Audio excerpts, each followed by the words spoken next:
इस असीम ब्रह्मांड में एक सवाल है जो बहुत समय से मानवता के मन में घूम रहा है। क्या हम ही पूरे ब्रह्मांड में अकेले जीवित हैं? कई दशकों से वैज्ञानिकों, खगोलविदों और यहां तक कि आम लोगों ने भी इस सवाल को बार बार पूछा है, लेकिन लाखों करोड़ों घंटे आसमान देखने के बाद भी अब तक कोई सीधा सबूत नहीं मिला कि किसी और ग्रह पर जीवन है। तभी एक चौंकाने वाली घोषणा हुई। 17 अप्रैल 2025 को वैज्ञानिकों ने घोषणा की कि शायद उन्होंने एक दूर के ग्रह K2-18 पर जीवन के संकेत खोजे हैं। ये ग्रह पृथ्वी से 120 से अधिक प्रकाश वर्ष दूर है और अब जेम्स वेब स्पेस टेलीस्कोप से गहराई से अध्ययन हो रहा है। वैज्ञानिकों के अनुसार उन्होंने K2-18 के वायुमंडल में कुछ ऐसे रसायन देखे हैं जो आमतौर पर पृथ्वी पर जीवन से जुड़े होते हैं। लेकिन भले ही जवाब निश्चित न हो, एक बात साफ है, अब हम पृथ्वी के बाहर जीवन खोजने की संभावना के पहले से कहीं ज्यादा करीब हैं। यहीं से शुरू होते हैं और भी रोमांचक सवाल। अगर किसी और ग्रह पर जीवन है तो वह कैसा होगा? क्या वे उन जानवरों जैसे दिख सकते हैं जिन्हें हम आज जानते हैं, या फिर वे इतने अलग हो सकते हैं कि हम उन्हें तुरंत पहचान भी ना पाएं? इस वीडियो में हम देखेंगे वैज्ञानिकों ने क्या-क्या देखा और कैसे बताया कि पृथ्वी के अलावा भी किसी ग्रह पर जीवन है। और हम उस बहुत बड़े सवाल का भी जवाब देंगे कि क्या हम ही पूरे ब्रह्मांड में अकेले हैं? तो चलिए शुरू करते हैं। लेकिन चर्चा शुरू करने से पहले मैं आपसे एक लाइक और हमारे चैनल को सब्सक्राइब करने की गुजारिश करता हूं। यह कंटेंट क्रिएटर्स के लिए बड़ी मदद है। चलिए शुरू करें। वर्तमान में एस्ट्रोबायोलॉजिस्ट जीव विज्ञान, रसायन विज्ञान, भौतिकी और ग्रह विज्ञान का संयोजन करके विभिन्न संभावित परिदृश्यों का निर्माण करते हैं। फिल्मों में अक्सर दिखने वाले छोटे हरे जीवों को खोजने के बजाय वे ये समझने की कोशिश करते हैं कि उन दुनियाओं में जीवन वास्तव में कैसा दिख सकता है, जहां का मौसम, गुरुत्वाकर्षण और परिस्थितियां पृथ्वी से अलग हैं। जब हम उस संभावना के बारे में सोचते हैं तो हमारी कल्पना अचानक फैलने लगती है। हमारी अपनी आकाशगंगा, जिसे मिल्की वे कहा जाता है, उसमें ही सैकड़ों अरबों तारे हैं और इन तारों में से कई के अपने अपने सिस्टम भी हैं। सीधे शब्दों में कहें तो वह बहुत सारी दुनियाएं हो सकती हैं जिन्हें हमने अभी तक स्पष्ट रूप से नहीं देखा है। अगर पृथ्वी पर जीवन विकसित हो सकता है तो क्या उन दुनियाओं में भी जीवन हो सकता है? फिलहाल कोई नहीं जानता, लेकिन जब तक वैज्ञानिक अगली बड़ी खोज का इंतजार कर रहे हैं, वे ये मॉडल बनाना शुरू कर चुके हैं कि दूसरे ग्रहों पर जीव किस रूप में हो सकते हैं। और सबसे दिलचस्प उदाहरणों में से एक है जिसे वाटर वर्ल्ड्स कहा जाता है। ऐसे ग्रह जो लगभग पूरी तरह से महासागरों से ढके हुए हैं। पृथ्वी पर सभी ज्ञात जीवन पानी पर निर्भर करता है। वैज्ञानिकों का मानना है कि सबसे पहले जीव महासागर में लगभग 4 अरब साल पहले बनने शुरू हुए थे। इसीलिए जब दूसरे ग्रहों पर संभावित जीवन की तलाश की जाती है तो खगोलशास्त्री सबसे पहले पानी की खोज करते हैं। एक ग्रह है जिसने शोधकर्ताओं का ध्यान खींचा है। ये TOI 452b है।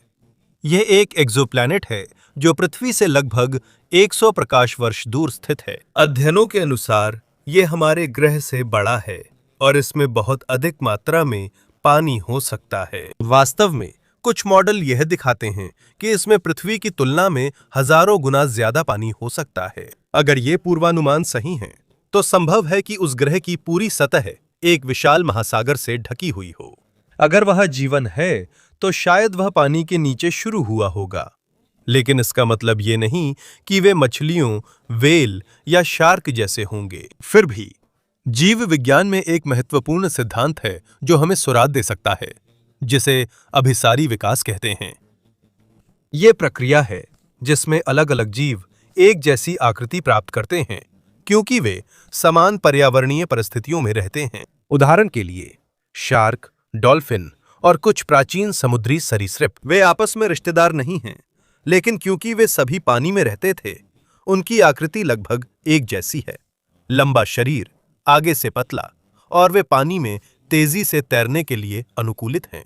इसी वजह से कुछ वैज्ञानिकों का मानना है कि अगर टॉय 1452b के महासागर में सक्रिय तैराक मौजूद हैं, तो उनमें भी ऐसा ही सुव्यवस्थित शरीर हो सकता है। लेकिन संभावना यहीं खत्म नहीं होती। एक ऐसी दुनिया में जहां लगभग पूरी दुनिया समुद्र से भरी है, वहां ऐसे जीव हो सकते हैं जो इंसानों द्वारा देखे किसी भी जानवर से बड़े हों। पृथ्वी पर ब्लू व्हेल सबसे बड़ा जानवर है जिसे हम जानते हैं, लेकिन किसी और ग्रह पर, खासकर अगर वहां के पर्यावरणीय हालात अलग हों, तो वहां ऐसे जीव हो सकते हैं जो इससे कई गुना बड़े हों। ऐसे विशाल जीव जो समुद्र के गहरे हिस्सों पर राज कर सकते हैं।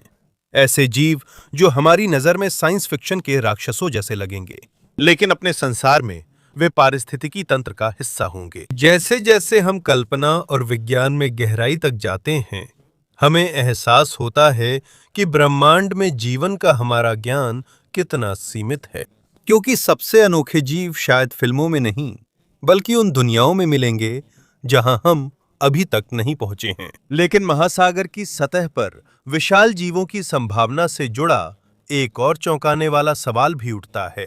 तो उन समुद्रों की सबसे गहराई में और क्या पाया जा सकता है? सिर्फ पृथ्वी पर ही महासागर के कई हिस्से ऐसे हैं जहां इंसान शायद ही कभी पहुंचा हो, और सबसे चरम जगहों में से एक है मारियाना ट्रेंच, जहां गहराई लगभग 7 मील तक पहुंच जाती है। इतने जबरदस्त दबाव के बावजूद वैज्ञानिक यहां अलग अलग जीवन रूप खोज लेते हैं, जिन्होंने ऐसी परिस्थितियों में खुद को ढाल लिया है। यह विज्ञान में एक महत्वपूर्ण सबक दिखाता है।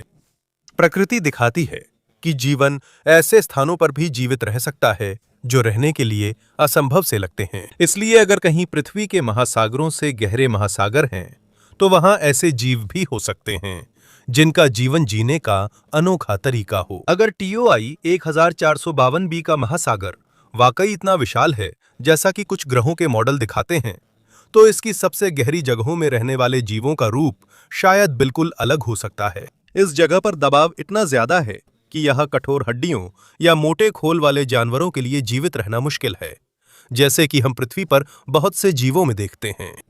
संभावना है कि यहाँ ऐसे जीव ही जीवित रह सकते हैं जिनके शरीर नरम और लचीले हों, जो अपने चारों ओर के अत्यधिक दबाव को सहन कर सकें। इतनी गहराई में सूरज की रोशनी नहीं पहुंचती, इसलिए आंखों का उपयोग नहीं रहता। हमारे ग्रह के गहरे समुद्र में रहने वाले जीव देखने के बजाय पानी की हलचल, कंपन और रासायनिक संकेतों पर अधिक निर्भर करते हैं। शायद दूसरी दुनियाओं में भी ऐसा होता हो। देखने के बजाय जीव अपने वातावरण को महसूस करने के लिए खास जैविक सेंसरों का इस्तेमाल कर सकते हैं, जो हमें पृथ्वी पर अभी तक देखने को नहीं मिले हैं। कुछ वैज्ञानिकों का यह भी सुझाव है कि अगर इतनी अंधेरी जगहों पर जीवन है, तो उनके जीवित रहने के लिए बायोल्यूमिनेसेंस एक अहम हिस्सा हो सकता है। ये खुद रोशनी पैदा करने की क्षमता है। पृथ्वी पर कुछ मछलियां, स्क्विड और छोटे जीव इसका इस्तेमाल संवाद करने, शिकार करने या शिकारी से छुपने के लिए करते हैं। ऐसे समुद्र में जहां सूरज की किरण नहीं पहुंचती, वहां रोशनी जीवित रहने का मुख्य साधन बनती है। दूसरे ग्रहों पर जीवन की बात पर एस्ट्रोबायोलॉजिस्ट्स के दिमाग में सिर्फ महासागर नहीं आते। वैज्ञानिक समुदाय में एक और अजीब विचार है जिस पर काफी समय से बहस जारी है।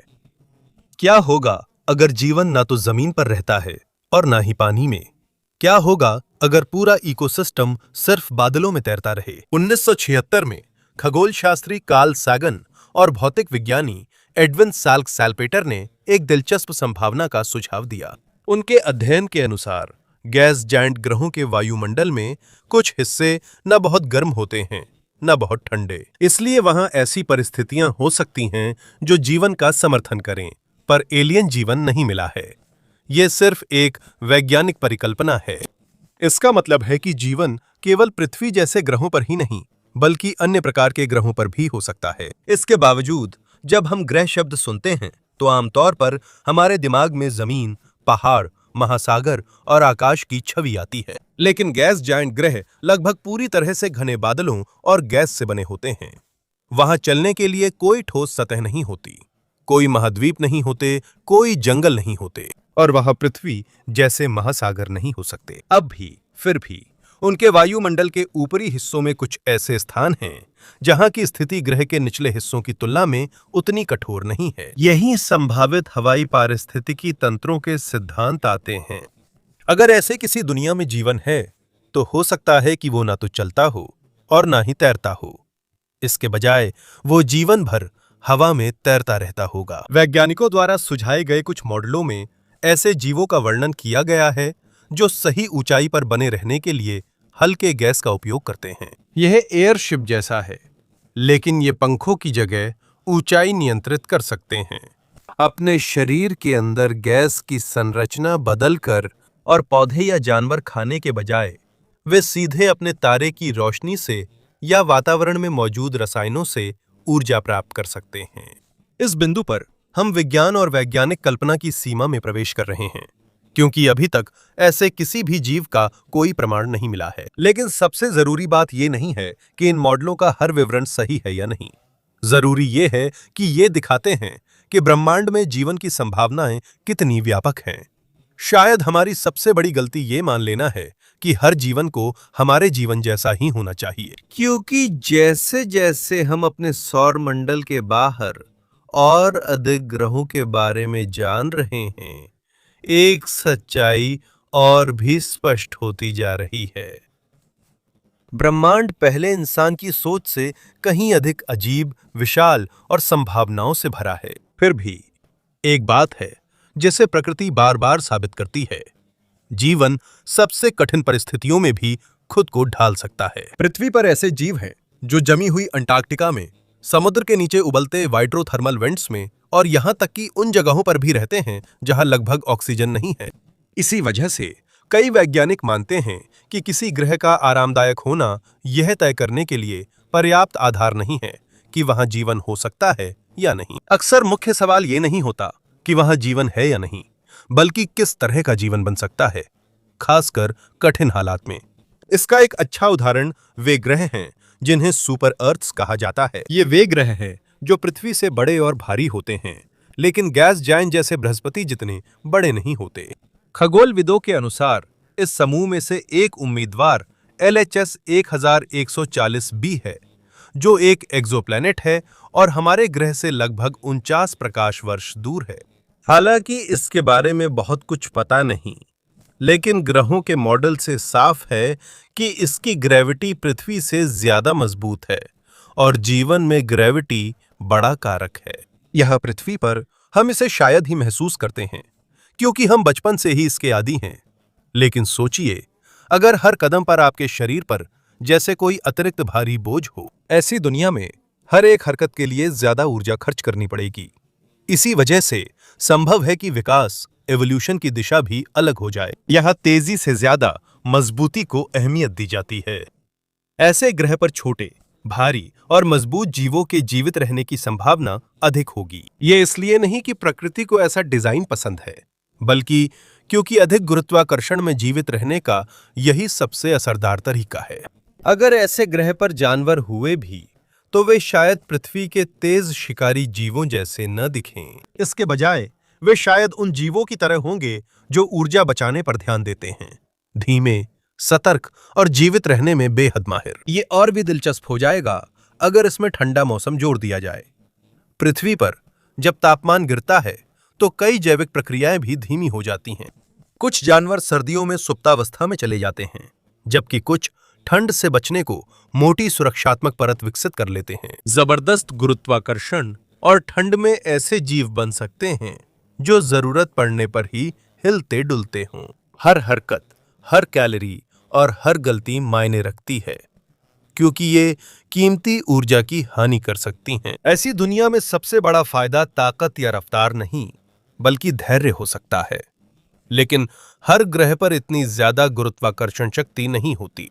संभावनाओं के दूसरे छोर पर कुछ ऐसी दुनिया हैं जहां पृथ्वी से भी कम गुरुत्वाकर्षण है, और यहीं से तस्वीर और अजीब हो जाती है। जब गुरुत्वाकर्षण कम होता है तो शरीर के लिए बड़े आकार को सहारा देना आसान हो जाता है। यही वजह है कि बहुत से वैज्ञानिक कम गुरुत्वाकर्षण वाले ग्रहों का इस्तेमाल करते हैं। उदाहरण के तौर पर, जब बहुत बड़े जीवों की संभावना पर चर्चा होती है, ऐसे में जिन प्रणालियों की अक्सर चर्चा होती है, उनमें से एक है ट्रैपिस्ट-1 सिस्टम। यह ग्रहों का एक समूह है जो एक छोटे तारे की परिक्रमा करता है, जो पृथ्वी से लगभग 40 प्रकाश वर्ष दूर है। इन ग्रहों में से कुछ तथाकथित रहने योग्य क्षेत्र में हैं।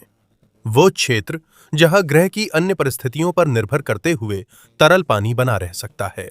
यह याद रखना महत्वपूर्ण है कि इन दुनियाओं में से किसी पर भी अभी तक जीवन की खोज नहीं हुई है, लेकिन ये वैज्ञानिकों को अलग अलग वातावरण में पारिस्थितिकी तंत्र के विकास का अध्ययन करने का मौका देते हैं।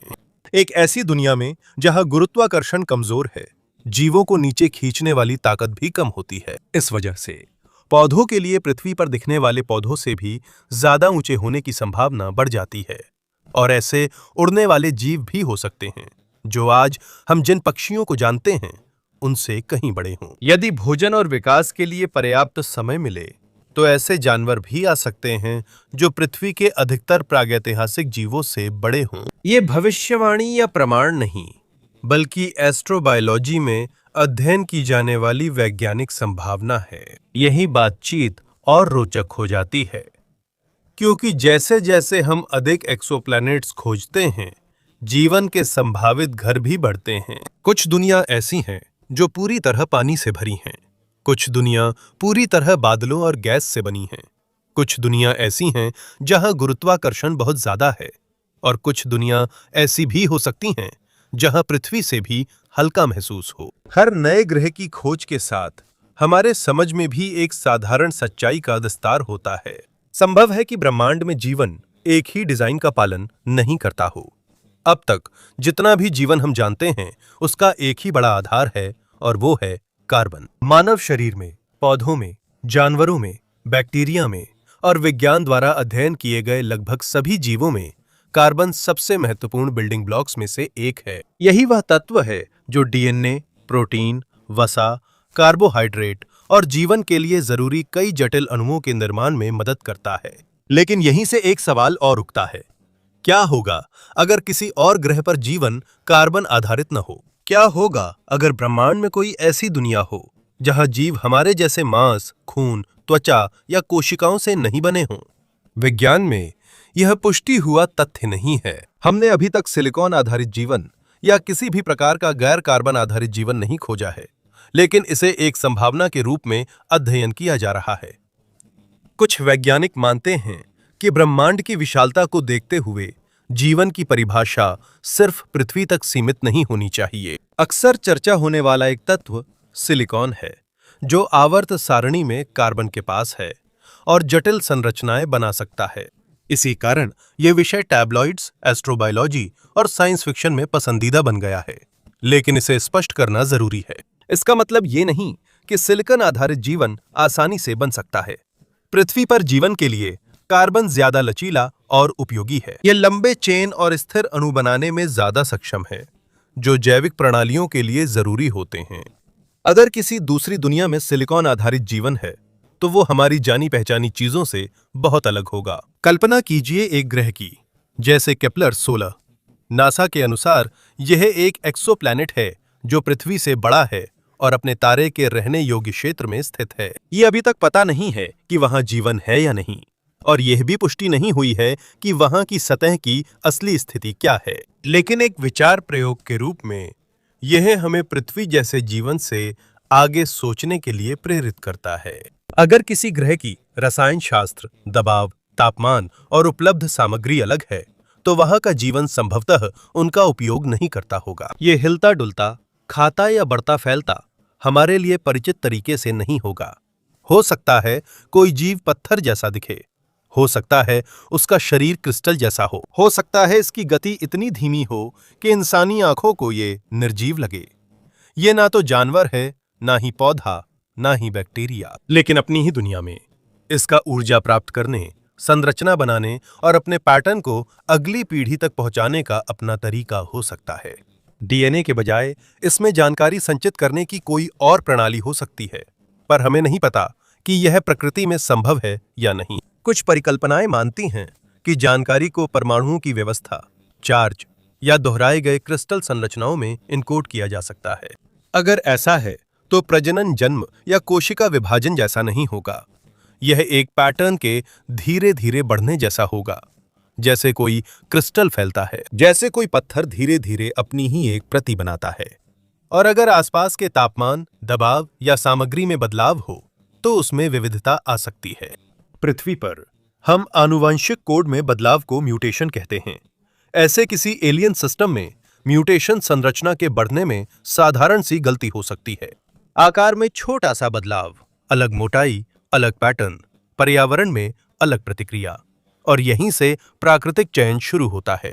यह सबसे तेज या सबसे बुद्धिमान को नहीं चुनेगा, यह सबसे मजबूत को चुनेगा, जो टिक सकता है, जो अपना पैटर्न दोहरा सकता है, जो उस दुनिया में जीवित रह सकता है जो हमें मरी हुई लगती है। जैसे जैसे हम जीवन के परिचित रूप से दूर जाते हैं, एक नई संभावना सामने आती है। अगर हम जो खोज रहे हैं वो साधारण जीव नहीं है, बल्कि मिल्की वे के किसी हिस्से में हमसे अधिक विकसित सभ्यता है, तो क्या होगा? यह कोई दावा नहीं है। अभी तक एलियन सभ्यता का कोई पक्का सबूत नहीं मिला है, लेकिन कुछ वैज्ञानिक इसकी टेक्नोलॉजी खोज रहे हैं। इसका मतलब है अंतरिक्ष में टेक्नोलॉजी के संभावित निशान, ना कि किसी आवाज की ध्वनि, ना ही कैमरे के सामने से गुजरता हुआ कोई स्पेसशिप, बल्कि रोशनी, गर्मी या ऊर्जा में ऐसे पैटर्न जो यह संकेत दे सकते हैं कि कोई उन्नत तकनीक का इस्तेमाल कर रहा है। यह की सबसे मशहूर अवधारणाओं में से एक है डायसन स्फीयर। यह एक काल्पनिक संरचना है जिसे कोई अत्यंत उन्नत सभ्यता अपने तारे की ऊर्जा इकट्ठा करने के लिए बना सकती है। यह कोई प्रमाणित संरचना नहीं, बल्कि एक अवधारणा है जिस पर सेटी रिसर्च में लंबे समय से अध्ययन हो रहा है। क्योंकि अगर कोई सभ्यता इतनी अधिक ऊर्जा का उपयोग कर सकती है, तो वह एक पता चलने योग्य ऊष्मा संकेत छोड़ सकती है। हाल ही में कुछ अध्ययनों ने ऑप्टिकल और इंफ्रारेड डेटा से लाखों तारों का अध्ययन किया है। कुछ तारे उम्मीदवार बने क्योंकि उनमें अजीब इंफ्रारेड अधिकता थी, लेकिन अभी तक ये एलियन सभ्यता का सबूत नहीं है। ये सिर्फ प्राकृतिक कारण हो सकते हैं, ये धूल हो सकती है, ये असामान्य तारकीय गतिविधि हो सकती है, ये डेटा की सीमाएं भी हो सकती हैं। इसलिए मजबूत निष्कर्ष पर पहुंचने से पहले और अवलोकन की आवश्यकता है, और यहीं पर कार्डाशेव स्केल आती है। 1964 में सोवियत खगोलशास्त्री निकोलाई कार्डाशेव ने सभ्यताओं के स्तर को उनकी ऊर्जा उपयोग क्षमता के आधार पर आंकने का तरीका सुझाया था। सरल शब्दों में, टाइप 1 सभ्यता अपने पूरे ग्रह की ऊर्जा संसाधनों का उपयोग कर सकती है। टाइप 2 सभ्यता अपने खुद के तारे की ऊर्जा का उपयोग कर सकती है, और टाइप 3 उस स्तर पर है जो लगभग गैलेक्सीय स्तर का है। हम मानव सभ्यता के रूप में अभी तक टाइप 1 तक भी नहीं पहुंचे हैं। इसलिए अगर कोई सभ्यता हमसे ज्यादा उन्नत है, तो उनकी और हमारी तकनीक में बड़ा अंतर हो सकता है। शायद हम उन्हें इसलिए नहीं देख पा रहे हैं क्योंकि वे नहीं हैं, बल्कि इसलिए कि हम गलत चीज ढूंढ रहे हैं। हम जीवन को वैसे ढूंढने के आदी हैं जैसे पृथ्वी पर है, पानी, कार्बन, ऑक्सीजन और हमारे जैसे ग्रह। ब्रह्मांड में जीवन के बनने के तरीके अलग हो सकते हैं, जैसे कुछ जीवन बादलों में तैरते या समुद्र के नीचे छुपे हो सकते हैं। कुछ जीवन पत्थर की तरह धीमे हो सकते हैं, और कुछ बुद्धिमत्ताएं तकनीक का इस्तेमाल उन तरीकों से नहीं करती जिन्हें हम समझ सकें। आखिरकार एलियन जीवन की खोज में सबसे मुश्किल हिस्सा सिर्फ ग्रहों की दूरी नहीं है, बल्कि हमारी कल्पना की सीमाएं भी हैं। अगर किसी और दुनिया में जीवन पृथ्वी से अलग है, तो हो सकता है हम उसके संकेत देख रहे हों, बस पहचानना नहीं जानते। अगर हम मानव इतिहास का अध्ययन करें, तो हम देखेंगे कि लगभग हर पीढ़ी को यही लगता है कि वे सबसे बड़े बदलाव के दौर में जी रहे हैं। लेकिन हमारे समय में चीजें अलग हैं। इसके पीछे एक वजह है। सिर्फ कुछ दशकों में हम पहले कंप्यूटरों से लेकर ऐसे आर्टिफिशियल इंटेलिजेंस तक पहुंच गए हैं जो लिख सकता है, बोल सकता है, चित्र बना सकता है और वैज्ञानिक शोध में मदद कर सकता है। साथ ही रोबोटिक्स, नवीकरणीय ऊर्जा, बायोटेक्नोलॉजी और अंतरिक्ष अन्वेषण भी तेजी से विकसित हो रहे हैं। इसी वजह से वैज्ञानिकों की रुचि फिर से एक पुराने विचार में जाग गई, जिसे सोवियत खगोलशास्त्री निकोलाई कार्डाशेव ने 1964 में पेश किया था। उन्होंने एक साधारण सवाल का जवाब देने की कोशिश की, हम कैसे मापें कि कोई सभ्यता कितनी विकसित है? उन्होंने जनसंख्या, अर्थव्यवस्था या सैन्य शक्ति के बजाय ऊर्जा को मापदंड चुना, क्योंकि आखिरकार लगभग सारी तकनीक ऊर्जा पर निर्भर करती है। जितनी ज्यादा ऊर्जा, उतना ज्यादा किया जा सकता है, उतना ही ऊंचा विकास का स्तर। इस दृष्टिकोण से मानवता अब भी कार्डाशेव स्केल के पहले स्तर में नहीं है। कई वैज्ञानिक हमें अभी भी एक सभ्यता मानते हैं जो अभी विकास के शुरुआती चरणों में ही है। हालांकि हमने सौरमंडल के विभिन्न हिस्सों में अंतरिक्ष यान भेज दिए हैं, फिर भी हम अभी भी अपने ग्रह के सीमित संसाधनों पर निर्भर हैं। हम अभी भी तेल, कोयला और प्राकृतिक गैस का उपयोग कर रहे हैं। हम अभी भी जलवायु परिवर्तन ऊर्जा सुरक्षा और संसाधन प्रबंधन जैसी चुनौतियों का सामना कर रहे हैं। साफ शब्दों में, हमें अभी लंबा रास्ता तय करना है, लेकिन इसका मतलब ये नहीं कि हमारी क्षमता कम है। दुनिया भर की विभिन्न प्रयोगशालाओं में वैज्ञानिक वर्तमान में फ्यूजन ऊर्जा पर शोध कर रहे हैं। एक ऐसी तकनीक जो अगर बड़े पैमाने पर सफल हो जाए तो ये स्वच्छ ऊर्जा की बहुत बड़ी आपूर्ति दे सकती है। इसके साथ ही अंतरिक्ष में मानव की स्थायी उपस्थिति के लिए योजनाएं भी लगातार बढ़ रही हैं। चांद पर मिशन है, मंगल के लिए योजनाएं हैं और कुछ कॉन्सेप्ट हैं जो अभी साइंस फिक्शन जैसे लगते हैं, लेकिन कुछ शोधकर्ता उन्हें गंभीरता से देख रहे हैं। यहीं पर टाइप 1 सभ्यता का विचार आता है। कार्दाशियन स्केल की आधुनिक व्याख्या के अनुसार टाइप 1 सभ्यता वह समाज है जो अपने ही ग्रह पर उपलब्ध अधिकांश ऊर्जा का उपयोग और प्रबंधन करने में सक्षम है। इसका मतलब यह नहीं कि वे मौसम नियंत्रित कर सकते हैं या एक बटन दबाकर दुनिया बदल सकते हैं। ऐसी कुछ अवधारणाएं अभी भी अटकलें ही हैं, लेकिन ये यह दिखाती हैं कि किस दिशा में काम किया जा सकता है। अब एक अत्यधिक विकसित ग्रह सभ्यता की कल्पना करें, जहां लगभग सारी ऊर्जा स्वच्छ स्रोतों से आती है। सौर प्रणालियां अधिक उन्नत हैं, अगली पीढ़ी की परमाणु तकनीक है, स्मार्ट इंफ्रास्ट्रक्चर संसाधनों की बर्बादी कम करता है और वैश्विक प्रणालियां ग्रह की समस्याएं बेहतर सुलझा सकती हैं। इस स्तर पर मानवता शायद सीमित संसाधनों के लिए संघर्ष करने के बजाय वैज्ञानिक खोज में अधिक ध्यान केंद्रित करेगी। चाहे टाइप 1 सभ्यता कितनी भी उन्नत हो, इसकी सीमाएं होती हैं और ये अपने स्टार सिस्टम तक ही सीमित रहती हैं, और यहीं से अगले स्तर और भी अधिक महत्वाकांक्षी बनने लगते हैं। कार्दाशियन स्केल के सैद्धांतिक मॉडलों में टाइप 2 सभ्यता वह समाज है जो अपने ही तारे की विशाल ऊर्जा का एक बड़ा हिस्सा इस्तेमाल करने में सक्षम है। इसका मतलब यह नहीं है कि वे सचमुच अपने तारे के चारों ओर एक ठोस गेंद बनाएंगे।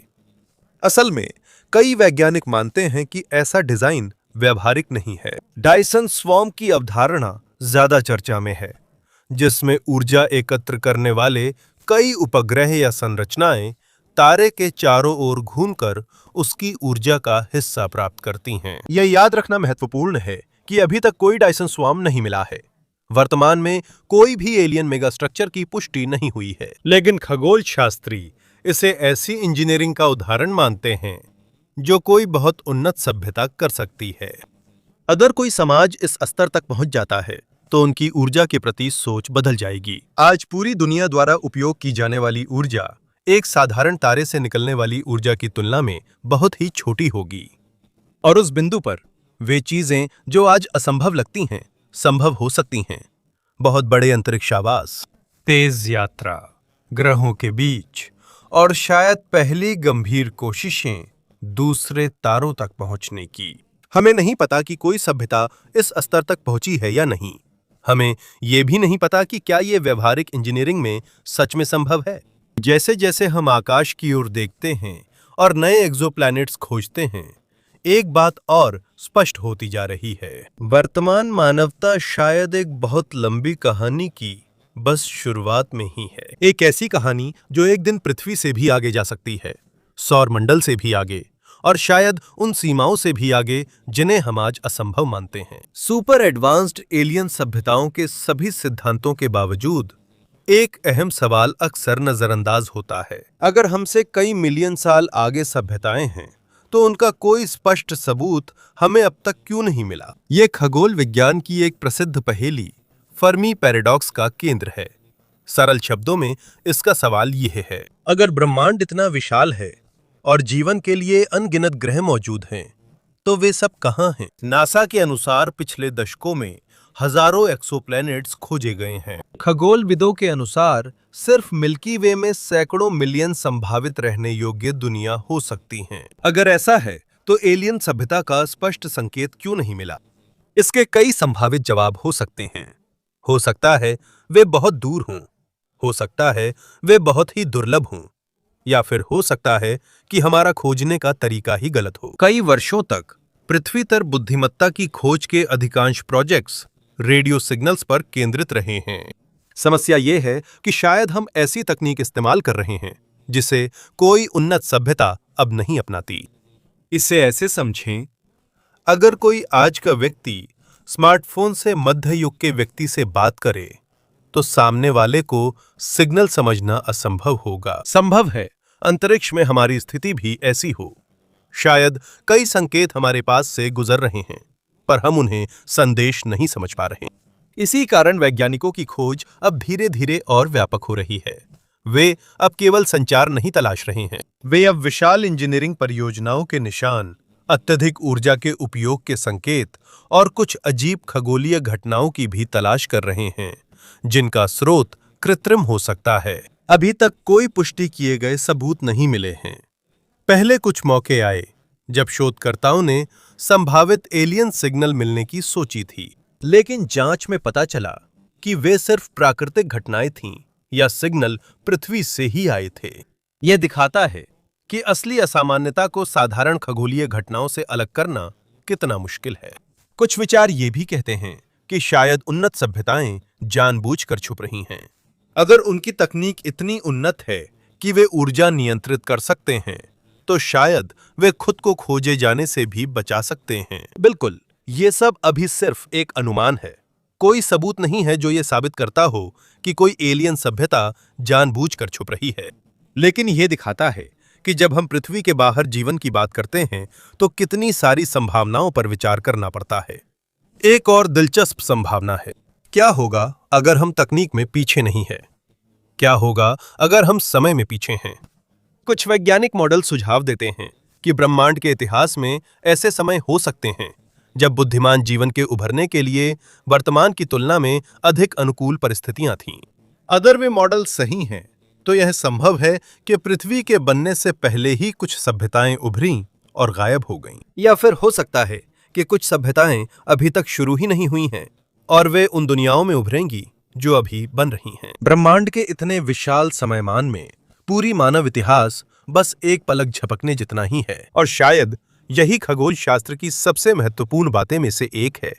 हम हर चीज के केंद्र में नहीं हैं। हम एक युवा प्रजाति हैं जो अब ब्रह्मांड पर सवाल उठाने लगी है। अब तक हमें कोई एलियन सभ्यता नहीं मिली। हमने अभी तक कोई डायसन स्फीयर नहीं देखा है। हमें अभी तक कोई ऐसा संदेश नहीं मिला है जिसमें कोई शक ना हो कि वो किसी और दुनिया से आया है। लेकिन इसका मतलब ये नहीं कि वह कोई इंतजार कर रहा है। हर नए टेलीस्कोप के लॉन्च होने पर, हर नए एक्सोप्लैनेट की खोज पर और हर सिग्नल की जांच करते समय खगोल शास्त्रियों द्वारा हमारे ज्ञान की सीमाएं और भी बढ़ती जाती हैं। और शायद एक दिन कोई ऐसी खोज होगी जो हमारे ब्रह्मांड में अपनी जगह को देखने का तरीका हमेशा के लिए बदल देगी। उस दिन तक खोज जारी रहती है। ये एलियन जीवन की खोज ही नहीं, बल्कि हमारे सबसे बड़े सवालों में से एक का जवाब ढूंढने की कोशिश है। क्या हम ही अकेले हैं जो सोचते, सपने देखते और सितारों की ओर देखते हैं, या ब्रह्मांड के बहुत दूर हिस्सों में और भी आंखें हैं जो यही सवाल पूछती हैं?